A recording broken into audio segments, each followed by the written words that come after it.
fit is defined by culture. What is the culture? How do you define the culture? What's valued in the culture? Is there a mission, vision, and value statement for the organization? And how do they expect you to behave to get the things done that you need to get done within the organization? It's interesting that you said it's that important, because often when people talk about finding a job, you don't hear them mention that at all. Is it because that's the thing that will make you feel valued and happy? Well, I think when you're looking for a job, it's so often, do I have the skills? Yes. Like, do I know Excel? Can I do PowerPoint? Am I good with financial modeling? Do I know marketing?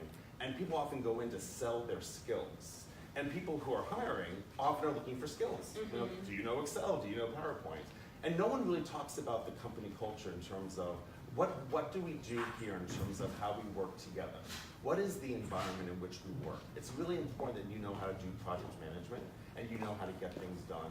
But how do you work with your coworkers? Are we a team environment? Are we collaborative? Is it more individual contributing? Do I have goals? Is there a performance management system? How do you give me feedback? How do I know what I'm doing is actually the right way of doing it? I often talk about two different types of cultures, both of which I've worked in a long time ago. Okay. One culture would be, get it done. I don't care how you get it done, but get it done. And you might leave dead bodies in the hallway, but you know what? Get it done. Okay. Another culture is get it done, still very rigorous, we want you to get it done, but how you get it done is so important. If you leave a dead body in the hallway, that's not good. We're about collaboration, we're about team, we're about shared values, shared approach, we're about mutual respect, we're about accountability. So again, an organization which prioritizes that in terms of their hiring process, are you a good fit for the organization we have built? It's really important. Certainly. And so how do you figure out what a company's culture is? Because I imagine you can't just go to the company and say, what's your company culture? Well, you'd be surprised. Really? During the interview process, asking some pointed questions around how am I held accountable? How do I get feedback? Is there a performance management system? How do people work together here? Is it more of an individual contributing environment, or is it more of a team-based environment? What role does collaboration play?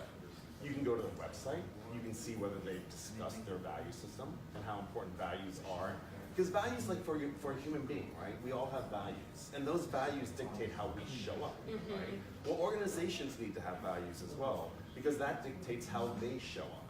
So how they show up both individually and collectively within the organization perpetuates the culture. Very interesting. So if someone's looking for a job right now, they have an offer from a company that doesn't exactly match their values, but it pays a lot more money, we provide them with a better lifestyle, or they've got a company they're going, you know what, this is in line with my values. How do you choose? You have to be happy going to work every day. And that doesn't, not to be Pollyannish by any means. Sure.